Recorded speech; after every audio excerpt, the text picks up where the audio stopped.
Today's shir is sponsored by Zach S. nishmas Chaim ben Avram, his paternal grandfather, whose yahrzeit is today. A few quick words about him. He lost his family in the Shoah, then married and established a new family with his grandmother, not his own grandmother, but with Zach S.'s grandmother, surviving communism in Prague until coming to Eretz Yisrael.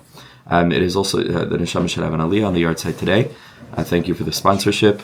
The shir is also sponsored by Yitzchak Gedalia Ben Ilanet for the Succas of Menashe Gabriel Ben Chava and Avram Shlomo Ben Ilanet, and by Zev Klein nishmas his parents, Rivka Barinder Bas Simcha, and Ya'akov Ben Yeshעיהו, and for shidduchim for Yehuda Adina Bas Elisheva Rochel, Dovid Ben Fayga Kayla, Yonatan Shemini Atzeres, Netana Ben Micha Machnaz, Dovid Ben Yael Noach Avram Ben Tzar-Rizel, Zev Ben Rivka Barinder, and all of Klal Yisrael, also dedicated as Succas for Shlema for Chaim Yehoshua Ben Chaya Miriam. B'siyata Deshmaya, we jump back into Torah Memches, which we began yesterday.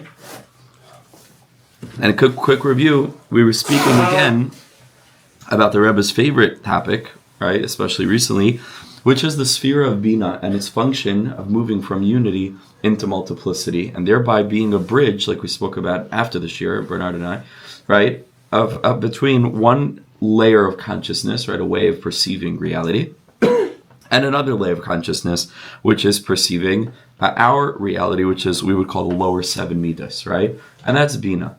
And Bina, therefore, has the opportunity to be utilized as the womb of reality, so we can live in this reality, and at the same time, we can perceive the way in which, even though it's not our experience, that be'emes, everything is one, and therefore everything is Hashem, and therefore everything is good, and everything is potentially holy, and and that kind of consciousness. Or we can look at the bottom part of Bina, where reality that we experience, the reality that we experience begins to emerge and diverge and fragment, into multiplicity. We connected this to the concept of Sukkah, which is also enveloping, right, where a person still experiences their own self within the Sukkah, but they are completely ensconced within a broader reality. We had the idea of Tisukeni bebet and imi, right, where the concept of a Sukkah is compared to the womb of a mother, where a person sits enveloped by that womb. And this is also the idea of Tefillah b'koyach. Tefillah b'koyach being the concept of davening with all of our strength in such a way where tefillah, oddly enough, fortifies a sense of self, because it's a dialogue, right, between us and our source and HaKadosh Baruch Hu. But at the very same time, by virtue of tefillah being synonymous with emunah, it is a kind of consciousness of self that is automatically putting it in the context of the other. And memela, a person can achieve during tefillah the remarkable awakening and revelation and realization that actually va'asim dvarai beficha, that the words that I'm speaking are actually not my words, they're actually his words, because all of a sudden it's like this existential clarity. Who am I? What is me? Yes, I'm speaking, but who's the me that's speaking? Right? What is this experience of life? Consciousness. What's consciousness? Consciousness is elokus, right? Consciousness is godliness. So godliness is speaking inside of me. It's God speaking to God, kiviyachol. It's a spark of elokus, with set like a diamond in the setting of other energetic levels of elokus, right? With depending on how much tzimtzum there is around it, and so it's just this level of energy ensconced within all other manifestations of divine energy, communicating with the divine source. That's all this is. Right? It's just that we, because we're in it, experience it as fundamentally real. This is all we know. And so this is as real as anything we'll ever get from the standpoint of our own selfish, right, experience of reality. However, when a person experiences tefillah b'koyach, so then they're activating the Chav Ches letters with which the world was created, which are the letters that Hashem spoke to bring the world into being. But like we learned from the Baal Tanya, some of the Chaver here, one of the Chaver here learned for the Baal Tanya last Thursday night. We learned about how when HaKadosh Baruch Hu speaks, it isn't like the speech of human beings, right? It's the speech of creating what's spoken. Whereas a human being speaks and the words are emerging from his consciousness and reaching someone else's ears. When HaKadosh Baruch Hu speaks, the words that he speaks create reality as he's speaking them. And therefore, like I hinted to yesterday, HaKadosh Baruch Hu is constantly speaking the world into creation. Right? From Hashem's perspective, the words that he speaks, they're being spoken. This whole reality is consciously brought into being every split second with all of what occurs within it. And that's the realization of, wow, I am sitting in a sukkah. Right? I'm in a mikvah. This whole world is a mikvah. This whole world, and that's what's going to be revealed to love it when it says Umala Ares Deas Hashem Kamayim Liyamechasim, that we were only ever in a mikvah all along. Right? Now this is a jarring sense of dissonance with our normal waking consciousness. This is what the tzaddikim are trying to communicate to us. That's exactly right. That there is a different way of living. There's a different mode of being. There's a different way of living life. That's what the tzaddikim want. Sometimes people want to process the teachings of the tzaddik through their own human perspective and say, well, this doesn't fit. And it's like, well, of course it doesn't fit, because it's not coming from our human consciousness. He's trying to communicate to us a different reality. So it's going to require bittul. And that goes to Torah Aleph. Right? The only way to really access the teachings of the tzaddik is through the letter Nun. That's what that means. The letter Nun is bittul. The letter Nun says, I'm going to set aside what I consider to be, what sounds nice, what sounds right, what makes me feel good. I'm setting that aside. I'm coming in like the moon that has no light of its own, and all I want is to reflect the light of the ches. If you don't do that, then again, everybody's welcome to carry on living in this world with their puny, constricted human thoughts about what things are and what things aren't. Everybody's welcome to do that. But if a person comes humbly to the tzaddik and a person says, I want to know the truth. I want to know the real reality.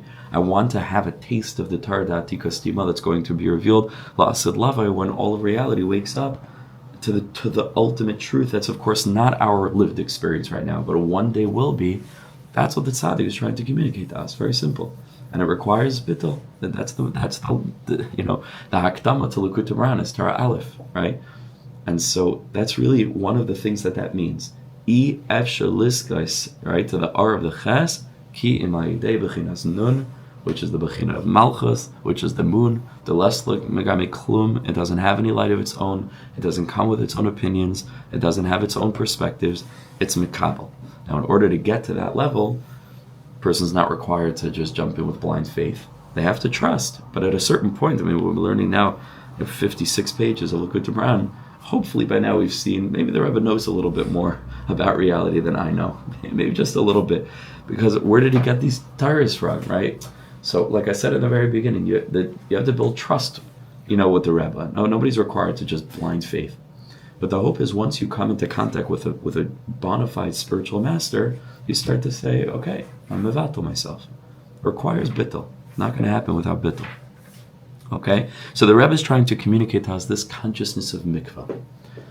Mala arz deas Hashem kamayim liyamechasim bina, and that's a bechina. Bina is olam haba, right? Bina malchus is olam hazeh, bina is olam haba, and then a person starts to realize, I don't really know anything. Whatever I think I know, given my framework of logic and ethics and morals, and at the end of the day, the tzaddikim are telling us, va'asim dvarai beficha. We are sparks of Elokus. We don't know anything. We don't know anything. God is good, and HaKadosh Baruch Hu is allowing this world to unfold in ways that are unfathomable to us. But one day will Be'ezras Hashem be fathomable as we re-embody our true identity, right? As sparks of that infinite being. Okay, that's the consciousness of Sukkah. That's the consciousness of Bina, and that is the consciousness of Tefillah B'Kayach that awakens the 28 letters of Tefillah with the 10 spheros, like we learned, which HaKadosh Baruch Hu is constantly bringing into being. And we learned, and with this we'll continue, this is the aspect of Chesed, because it says Olam Chesed Yibane. In other words, the whole creation of this world, which is an incredible expression of Gevura, with the Shem Mem Beis, right, which the energy of Gevura, Ana B'Kayach, is all for the purpose of bringing about the possibility of this chesed-oriented experience of the hispashtus, of the Ein Sof. That's what we're supposed to experience in this world. Let's continue. Aval, however,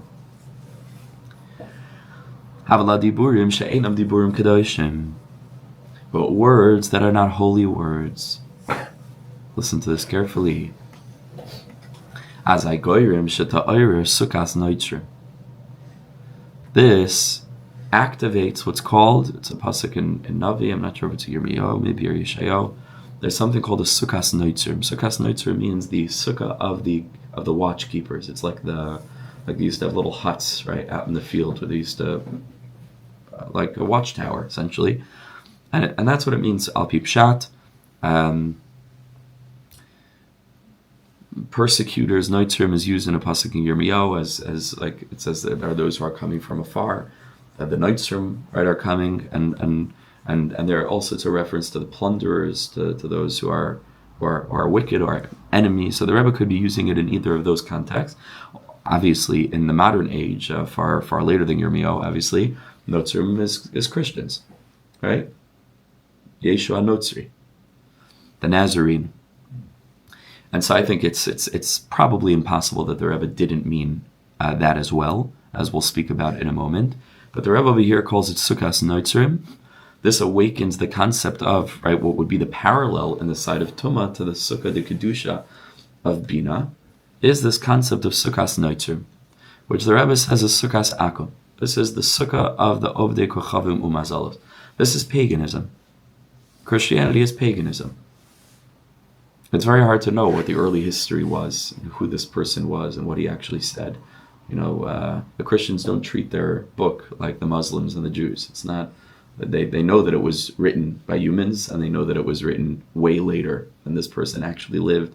And it's very difficult, all those years later, to be able to identify exactly what happened there, what was going on, why were there divergent sects within Judaism. This was not a new religion.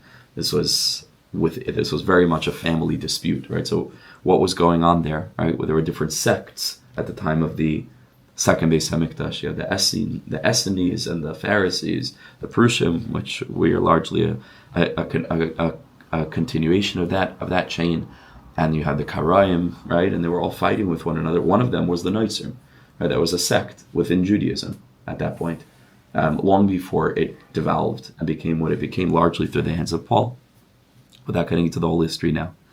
But Christianity is paganism.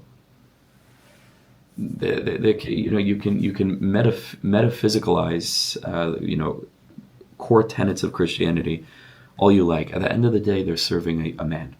Period. There can be all ways of trying to twist and turn, and at the end of the day, it's good old paganism, like you had in pagan idolatrous religions that believed in a human embodiment of God.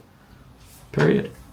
And it's an incredible thing. It's mamish like Christianity with all of its grandeur. And like we went a couple of days ago, we went to the Tower of London, and walking around over there and looking at the crown jewels, and it's just like, at one point they take you through like the coronation ceremony and all the different jewels and all the different things that are used, and it's a Christian ceremony, and it's just like the most powerful people in the world, the most wealthy people in the world, building their whole ritual really around just a yid from 2,000 years ago. It's mind-boggling. It would be totally absurd and almost humorous, if it wasn't real. But it's not humorous because it's quite horrible. It's quite horrible. This error is quite horrible. But it's paganism. But it's a very insidious type of paganism. I just want to focus on this for a moment. I think it's a point that sometimes gets lost. And what will be, I don't know. Well, one day the world will wake up, and one day people will open their eyes and see, like, oh my gosh, we've been serving an idol. If it's shidduch and shidduch is mutter for b'nai, I'm not getting into that whole thing, but it's not the way that it should be. Let's put it that way. Rochel, right? It's but just one point that often gets lost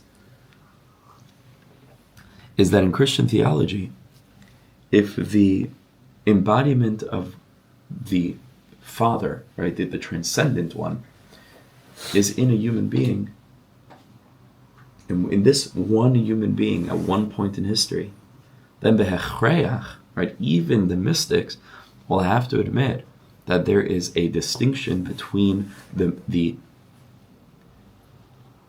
intensity or potency of that godliness as it showed up in this particular human, a difference between that and the godliness that shows up in all humans / all of nature / right, everything that is. Memelo, Christianity is an assault on immanence. It's an assault on immanence, which is strange because Christianity is an incredibly mystical tradition. It emerged from Kabbalah. Right? I do believe that the so-called founder of Christianity was a mystic. He was a Mekubal. He was attempting to bring back and highlight a lot of the more mystical elements. That's my personal belief, and I think that afterwards things devolved terribly, and it's hard to know what's attributable to him and what's not attributable to him and what actually happened there, right? And it's hard to know. But there's a tremendously mystical sort of undertones to the whole religion, and you'd assume that they would be the most conscious of the way in which Hashem's presence, the Shekhinah, is in everything. And instead, what they have is the embodiment of God in the lower realms, limited to one individual at a particular point in history, in particular geographical coordinates. Like that was it. That was God in the flesh, right? Now, from a Jewish perspective, holding the totality of the paradox, we are all God in the flesh, right? Every tree is God in the flesh, and at the same time, God is absolutely transcendent, right? This is called panentheism. This is the fundamental Jewish perspective that really it is so much more mature. It is so much deeper and so much more expansive than this conception. Which is much more emotionally resonant because I can relate to God as a human being much more than I can relate to spiritual energy that saturates everything in a way that I can't grasp. But be that as it may, an assault on immanence makes it impossible for me to perceive my own self as nullified into that reality. Because it means that I can never access the way in which dira betachtoinim to such a degree that I can enter into the consciousness that be'emes everything is one. Because the fundamental core principle of Christianity puts a barrier there to say that the essence of our faith is the belief in one embodiment of God, and that's it. And that's the way to heaven. And by Jews we say the way to heaven is to constantly balance two realities. Number one, God is not embodied in anything because he's kadmoin and yachid. I mean, it's not, we can't even, like comparative religion is so denigrating to Yiddishkeit. It's not comparative. It's not, you can't compare them. You can't, so I'm just for the purpose of trying to bring out a little bit of what the Rebbe says. That's A. And at the very same time, Yichud Ilah, everything here is an extension of the Ein Sof. You understand this? This is a huge difference. Also, this is a separate point, is that although we perceive Christianity, generally speaking, to have emerged from Esav and Islam as an extension of Yishmael, because there's sheker there, and because neither are reflective of the balance which we speak so often about that sits at the core of what it means to be a Jew, and Shloime Emunas Yisrael, and what it means to be a Yid, to hold these two realities at the same time, sheker often reflects its opposite. So you have an interesting thing. Yishmael, which is Islam, that you'd expect comes from the side of Chesed, has an incredible energy of Gevurah. It's all about din, very, very strict laws to follow, very unforgiving, has a very binary perspective of the divine that's not nuanced at all, where God is very masculine energy. Christianity, very harsh, strong. I'm sorry, Islam, very, very harsh, overbearing. And that's right, violence, right? That's that. And then paradoxically, on the other side, even though Christianity has its fair share of violence as well, but Christianity ostensibly is built on grace, is built on forgiveness, is built on turning the other cheek, is built on Lefnim Mishuras Hadin, and everybody's a saint, and every person is a good Christian, is this like the Quakers, and all that. It's all built on Chesed. Even though it comes from Esav, but it's reflecting that all these energies reflect the opposite. And so, in its distortion of the midah of Chesed, and its distortion of the midah of Chesed, right, which places it on the opposite side of the spectrum. So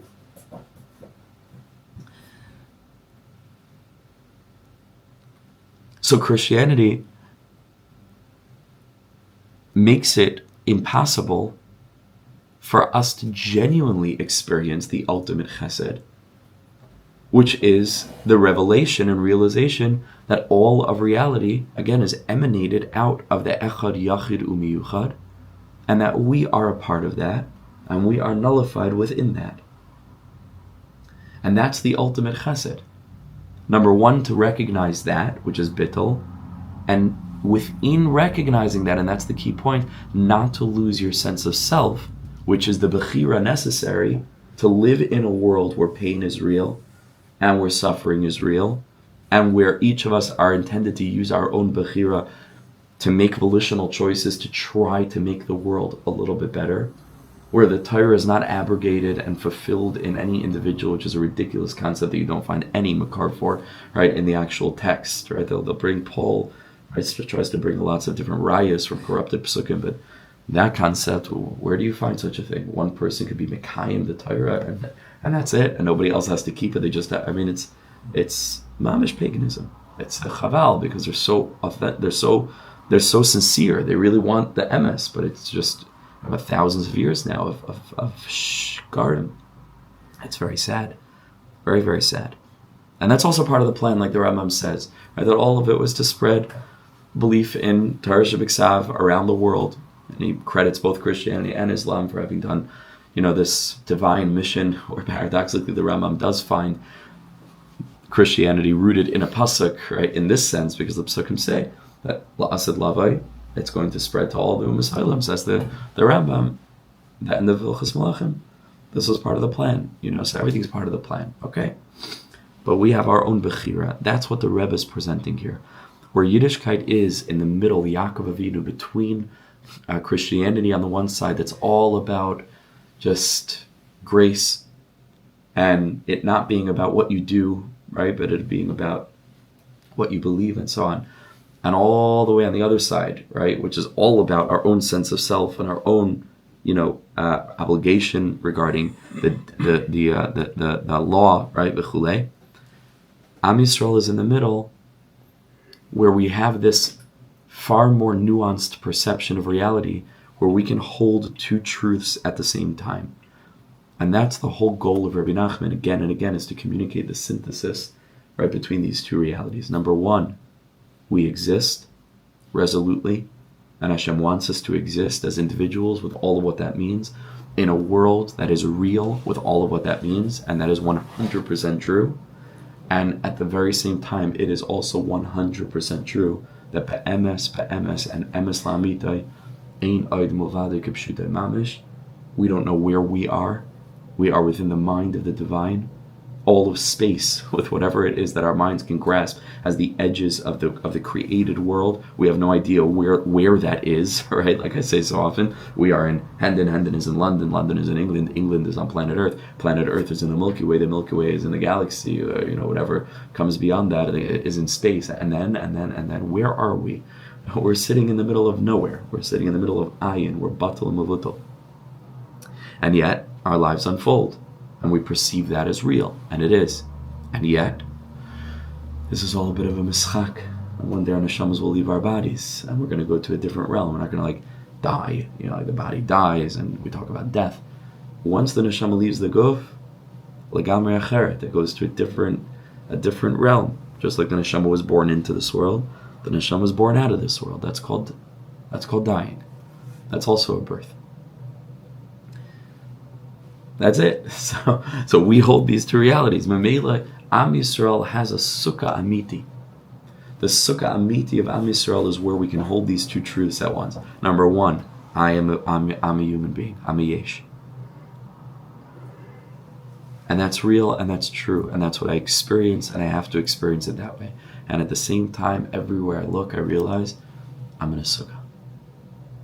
I'm a person in a sukkah. I'm in a sukkah, but I'm a person. That's Am Yisrael. Let's just read one line. Aval, says the Rebbe, going back inside, Hadiburim she'enam diburim kedoshim. Words that are not really holy words. They're words. They're articulating something, but they're not really coming from a place of Kedusha. Azai goyrim shenis oiris Succas Notzrim. This activates the Sukkah of Notzrim. And here I want to use it literally, right? The Sukkah of Christianity. Succas Akum, a Sukkah of paganism. Their mouths spoke lies. V'yaminam yamin sheker. And their right hand, which is the Bechina of Chesed, is the yamin sheker. It looks very beautiful. It looks like love and grace, and there's not been, perhaps it could be argued, that more blood has been shed in the name of this beautiful, graceful, forgiving, loving religion. I saw a clip from Tucker Carlson's Shemini Atzeres of yesterday. He's Mamash Russia, and I don't say that lightly, but he's Mamash Russia. I believe strongly. And he's talking about, Christians, we're not allowed to hate anybody. We're just supposed to promote love. God forbid should we ever. And then you just scroll down to the comment section, 2,000 comments sprouting the most vile hatred, not hiding anything behind empty Israel, just Jews, the small caps they call us, the little caps, the Jews, the this, the that. They put the number of countries we've been kicked out of. I mean, just for that reason alone, if he really means what he says, which of course he doesn't, he should close up shop. Because forget about what his intentions are, and his intentions, I don't believe, are good. Look, you can tell what a stamp has on it by looking at what it stamps, right? It's just not to be believed, the amount of hatred that this very good, pious Christian who's just so full of love for all human beings, it's just unbelievable. How much hatred in the name of this religion of love. Horrible, horrible stuff. It looks very nice. But a yamin shaker. And that's true on the level of just a basic level, but I'm speaking theologically. The chesed that it claims to give a person by saying, hey, God came into the flesh, chas v'shalom, and don't you can have a relationship with that individual. It's so seductive. It's so seductive. What a beautiful thing that I could have an icon of God. Right? Imagine that. Imagine I could have a statue of God. Never mind the fact that all of the statues, we don't know how he looked, but he certainly was not a blonde-haired white man with blue eyes. That's certainly not. Whatever, the whole thing is sheker, right?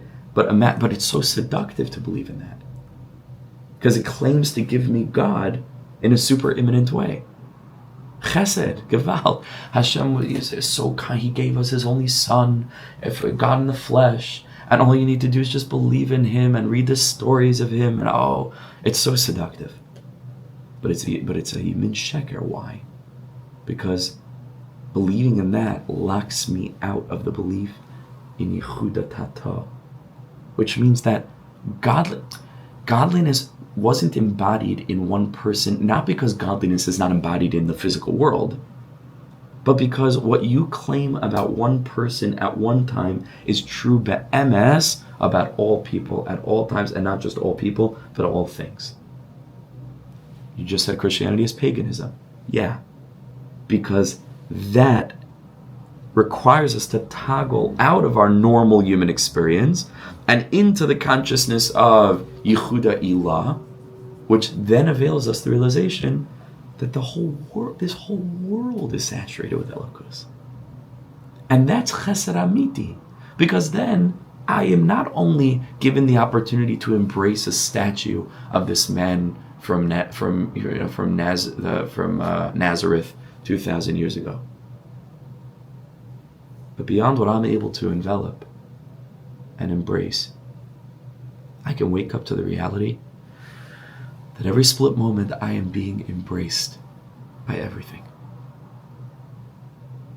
that every split moment I have inside of me a chelek l'kabibel. That every split second, in looking at another human being, I'm given the opportunity to see a reflection of the Ein Sof. Right here, right now. That's chesed amiti. That's true chesed. This other chesed is a chesed meduma. It's a chesed shel sheker, which is why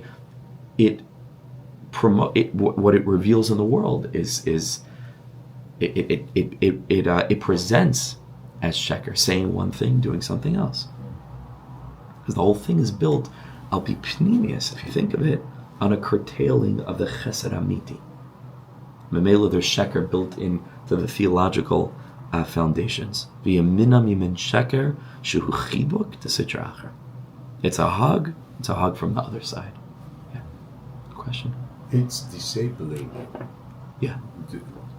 Not just curtailing, but it feels like it's disabling. It enables to revert and to disable the function of enabling every person to have hope and to connect with reality. That's right. With emotional eloquence. That's right. To the nth degree, right? They can connect because they believe it was created, which is already a level, and that's what the Rambam says, Toda Rabah, because they did spread that consciousness, but not on the ultimate level, right? They're locked out of these deeper levels of perception. It's very sad.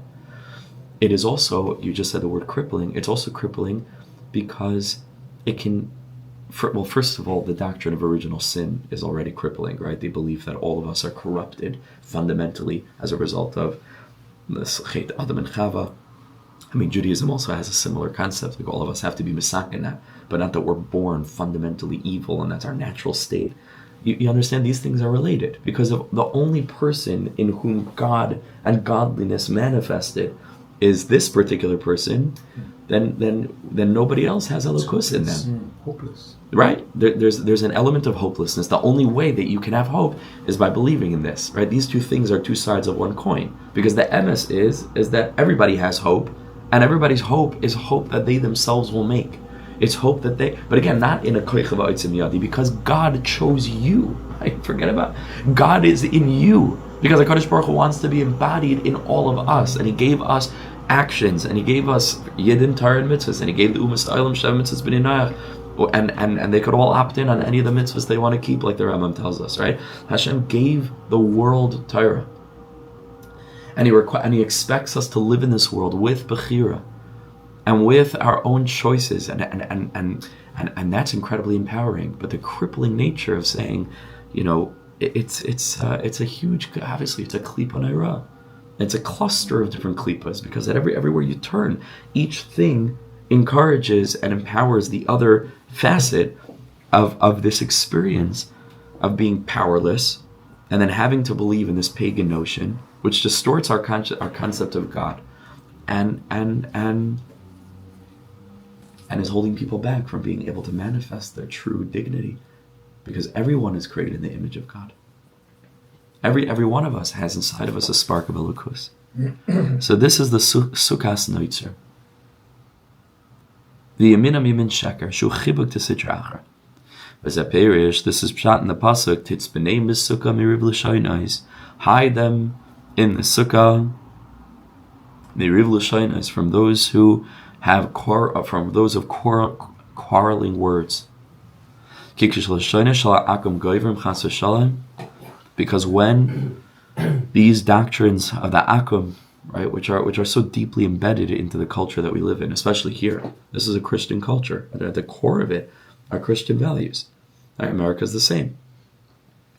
So, it goes very deep. Even if you never step foot in a church, and it's deep in the culture. It's deep in the ways of thinking. Sometimes even in unconscious ways. This is what it does. The Shechina is in with a riv, in quarrel with Kudsha Brich Hu. Why? Because again, the Shechina is the indwelling presence of God in everything. If I believe that the indwelling presence of God was only in one thing at one particular time, and not in all places at all times, I severed the bond between the immanence of God as universal and the transcendence, right? I've severed that link between a consciousness of the emanator emanating everything that is every split second, and the emanation coming off of that thing. Because instead I have a very, very corporealized conception of the Father, the Creator, and then the Son, right? Which is an embodied Son, as opposed to being something much more meta. And that is causing for a period of Kudsha Brich Hu Ushchinte, and again it's Sheker, so it claims to be the greatest revelation of and activation of the Shekhinah, right? He is the temple. He is, right? Right? Everything is through him. He is. So it claims to be the greatest Yichud Kudsha Brich Hu Ushchinte. Just they see the Shekhinah as him. He is the fulfillment. He is the embodiment. He is the right. And so it's Sheker because, on the contrary, there's no greater dissonance between Kudsha Brich Hu and Shechinte than limiting the revelation of the Shekhinah to the embodiment of one human being at one particular point in history. That's riv. There's a riv with Kudsha Brich Hu, like it says in the Tikkun Zar, Moharan riv. Listen, the mountains to the riv. Havaya, I believe the next word in that pasuk is Yud Kevavke. To the quarrel of Kudsha Brich Hu, to riv al bana begalusa, and the Zar says because in Galus, when Klal Yisrael are in Galus, there is a row, a rift, rift. I wonder if that comes from the same word, rift, riv. There's a rift between Kudsha Brich Hu and Shechinte, the riv al bana begalusa. Ki be'Eretz Yisrael ihi Rabbi, because in Eretz Yisrael the Shekhinah is called Rabbi. It's bursting with potency. When Klal Yisrael are where they're supposed to be, when the whole world is properly arranged, and the people are educated, and the whole world is cleansed of paganism. Amen. That's all that we want, that the world should wake up. Amish, wake up. They're so busy how the Jews control the world. They don't realize that the Jews have no interest in this world at all. We have no interest in controlling the world. Yid and Amitim, if you look at our liturgy, we have no interest in controlling the world. We have no interest because this world is not for us. It's not. We're here because of Olam Haba. The only thing we want is that every human being should wake up to his or her potential. We're not looking to manipulate, control. That they're seeing us through their own mirrored lens. They see in us what they themselves are. So their concept of us is only capable through their tfisas achayim.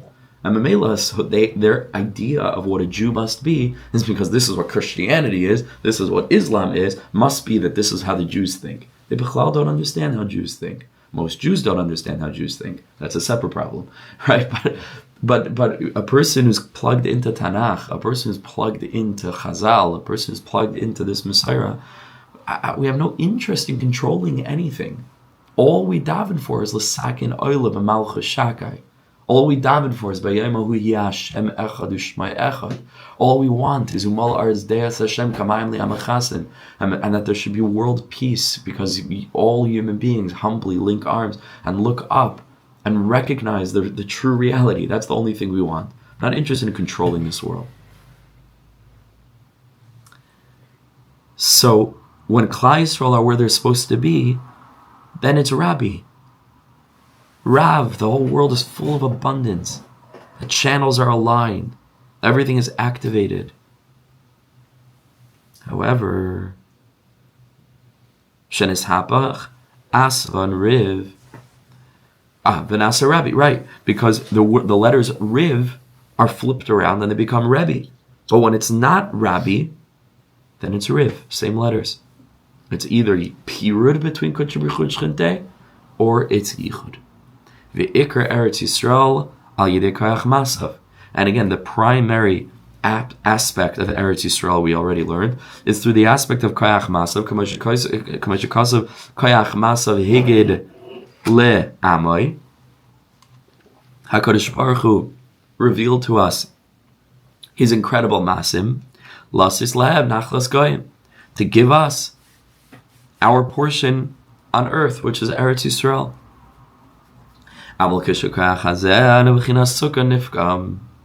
But when this koyach, which is the aspect of Sukkah Nifgam, becomes blemished, as I goiver me'uma sa'ilam. Then the nations of the world are goiver. Goiver yimin sheker. And then, very sadly, not just for us, because who cares about us? Very sadly for them, because that's why we're here. We're here to do our mission. So very sadly for them, and for us, very sadly for them, goiver yimin sheker, the world is filled with artifice and inauthenticity. And koif b'fnei adam, it looks good, but it's not good. It looks very beautiful, but it's destructive. Gesundheit. And worst of all, it's not true. V'nasa mi rabbi riv. And rabbi becomes a riv, as i.e. riv al banah. Then there's terrible pirud. Shegalu mi shulchan aviyim u'mi'artzam yitza'u. And then the actually potent embodiment of godliness in the world, which is the Jewish nation, who are gifted with a higher degree of potency because they're then supposed to go ahead and use that to perceive and to cause to become revealed the godliness in everyone and in everything. And to bring about awareness of kamayim liyamachasim, how this whole world is just a sukkah, a mikvah. The Klal Yisrael then are sent into Galus. Says the Heilige Rebbe, "B'shvil zeh sukkah haynu tefillah b'koyach yiskula lebanim." That's why sukkah, which is tefillah b'koyach, is a segula to bring children into the world. A segula lebanim. U'b'shvil zeh teikef achar sukkos Shemini Atzeres. Right after Succas, we have Shemini Atzeres, where the Zohar Kadosh tells us, and the Arizal explains, "Shahanukva Atzeres v'koletas hatipa shaloi tapil."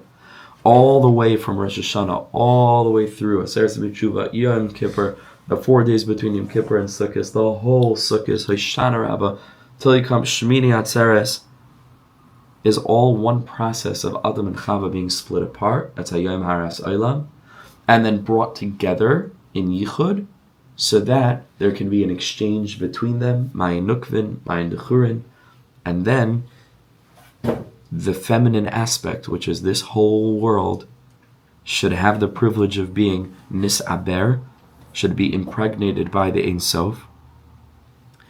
And Shemini Atzeres is one day, that's Atzeres means latzar, right, to withhold, to make sure that the Vla doesn't, right, that there's not a miscarriage. Right, that Shemini Atzeres is a day of fortification, and that's the inyan of the Hakafas Simchas Torah, right? It's a closed circle. It's the energy of a fortification of the womb.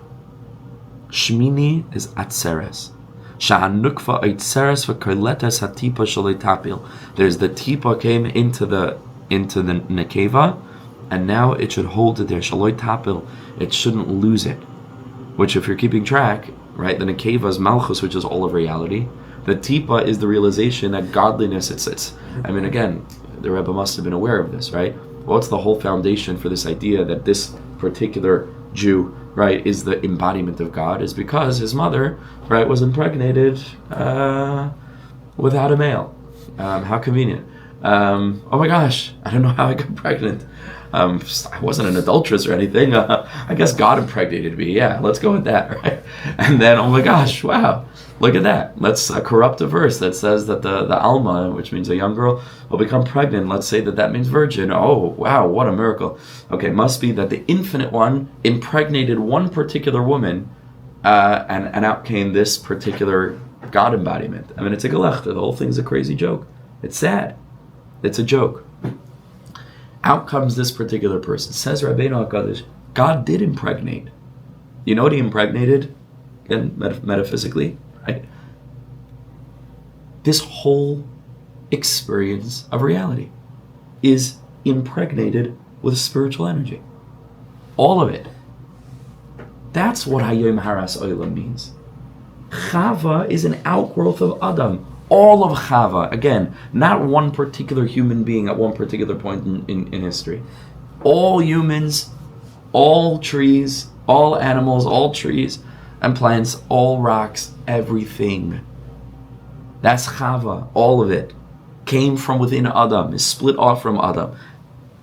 right? That's the creation of our perspective of reality. And then within that perspective of reality, Malchus, HaKadosh Baruch Hu sends forth his Shefa, wants us to wake up to it, even with our lived consciousness. That's called sitting in a sukkah. I am sitting, it's me, but I'm sitting in a sukkah. When Chava is part of Adam, that's called Yichud Ilah, and that's the true reality that still maintains its relevance for us now, because Yichud Ilah is just as real. That's why we say Shema Yisrael Hashem Elokeinu Hashem Echad, in which place there's no pain, in which place there's no suffering, in which place all of this is totally not relevant and totally inexistent, and in that place Toiv Hashem Lakol, that's called Yichuda Ilah, and that we believe as part of the foundation of our faith is Emes Lamita. That's what we mean when we say that. Shema Yisrael Hashem Elokeinu Hashem Echad. Elokeinu, which is our experience of din, is synonymous with Yud Kei Vav Kei, which is Midas HaRachamim. Hashem Echad. Everything is one.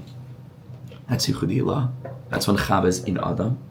Then Chava is born from, is split off from Adam. That's Baruch Shem. That's Malchus. And we whisper that Chava is impregnated by Adam.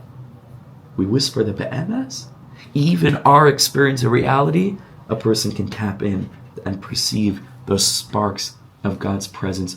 Even Baruch Shem, Malchus, Kvaid, Malchus, Malchusai, Malchus, La'ilam Va'ed. Says the Balatanya, the letters Va'ed are the letters Echad in a certain formulation. If you follow a certain pattern of letters, you take the three letters Echad, and Va'ed is the same letters Echad. You guys hearing this? Yeah. It's incredibly deep. Says the Rebbe, that's what Shemini Atzeres is. Because Shemini is Malchus, because it's the eighth from Bina. So Bina consciousness that wants Malchus to experience itself as a self sitting in a sukkah is going to have Shemini Atzeres, which means yes, all of reality is impregnated by the Infinite One, and Shemini Atzeres is fortifying that post Sukkos to make sure that we really have this, that we exist and we also exist within an experience of non-existence.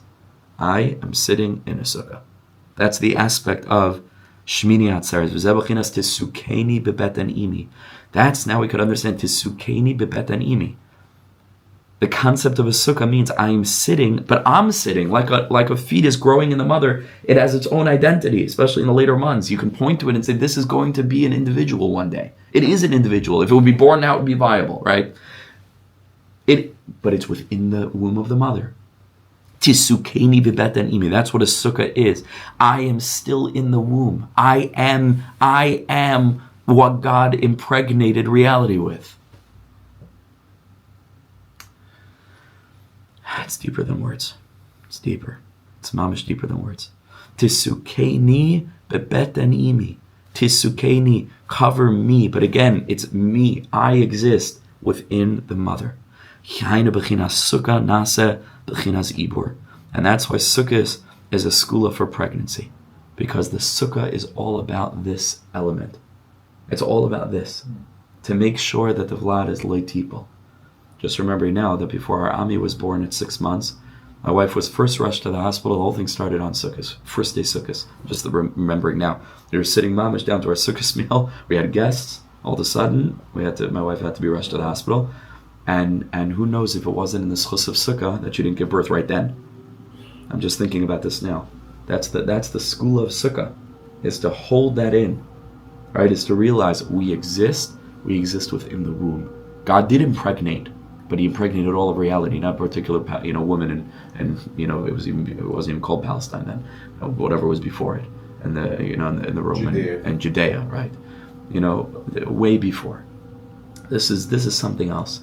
God impregnated all of reality, and our consciousness is supposed to be so delicate, and don't fall for too much chesed, and don't fall for too much gevura. And we have to find the balance of sitting in the middle, and that's Shemini Atzeres. That's Malchus giving birth to Bina giving birth to a proper experience of Malchus, which is a human being as a sense of self sitting within the sukkah.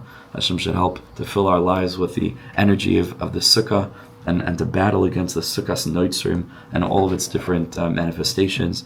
And we should live with the emes, with bittul, with the nun of the moon. It doesn't have a light of its own. I don't have my own opinions. I want to know what the tzaddikim teach. I want to know what the Torah says. That should be our desire. Hashem should fill our lives with so much clarity, and we should all feel good. B'ezras Hashem. Have a wonderful Shabbos up ahead. I'm very, very glad that message didn't send. I was sitting there for 10 minutes trying to send this message. Like, I can't talk. My throat is killing me. And it didn't send. So here we are. Ashreinu, Ashreinu, Ashreinu. Have an amazing Shabbos, Yidin. Yesher koach. Thank you. אני הבן ואתה האב שלי שכל כך אוהב אותי האב שלי מלך חי וקיים על כל נשימה שאני